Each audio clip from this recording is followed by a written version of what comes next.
మనం wood work చేసుకున్నప్పుడు ఇట్లనే కనిపిస్తుంది. లాస్ట్కి ఇట్లా చూస్తే మొత్తం డొల్లయిగా అనిపిస్తుంది. తెలంగాణ సమాజాన్ని కూడా వాళ్ళు ముసిగేసుకున్న చెదల్లాంటోళ్ళు. వాళ్ళు ఈ తెలంగాణ సమాజం బాగు కోరుకోరు.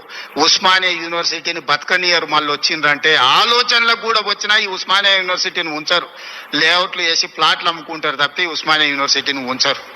ఎందుకంటే చదువుకోవద్దు. వాళ్ళ ఏకైక కుట్ర ఒక్కటే, గొల్లోళ్ళు గొర్రెలు పెంచుకోవాలి, మాదిగోళ్ళు చెప్పులు కుట్టుకోవాలి, గౌన్లోళ్ళు ఈదులు గీసుకోవాలి, ముదిరాజులు చేపలు పట్టుకోవాలా, వాళ్ళు మాత్రం దొరలు మాత్రం రాజ్యాలు ఏలుకోవాలి. గింతనే సింపుల్ ఫిలాసఫీ వాళ్ళది. నాది దానికి విరుద్ధం. మా పిల్లలు, మా తమ్ముళ్ళు, మా చెల్లెళ్ళు డాక్టర్లు, లాయర్లు, ఇంజనీర్లు కావాలి. ఈ తెలంగాణ సమాజం అభివృద్ధి చెందిన రాష్ట్రంగా 2034 $1 trillion ఎకానమీ, 2047కు $3 trillion ఎకానమీ కావాలి అని అంటే మీరందరూ అభివృద్ధి సాధించాలి, చదువుకోవాలి. చదువు ఒక్కటే మీ తలరాతను మారుస్తుంది.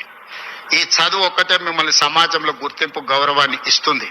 ఆ చదువుకు ఏం కావాలన్నా చేసే బాధ్యత నాది. మీ సోదరుడిగా, మీ వాడిగానే మాటిస్తున్నా. ఏం కావాలనో అడగండి, అన్నిది ఇచ్చే బాధ్యత నాది. ఇంకో దగ్గర అయితే అవసరమైతే ఆపుతా. ఇంకెక్కడన్నా అడ్జస్ట్మెంట్ ఉంటే అక్కడనో ఇక్కడనో ఇంకేదాన్ని ఉంటే నల్లా బంద్ చేసైనా కాలు ఇక్కడ మలుపుతా. మీరేం ఫికర్ పెట్టుకోకరే, నేనున్నా. మీరు కావాల్సింది చేసుకోండి.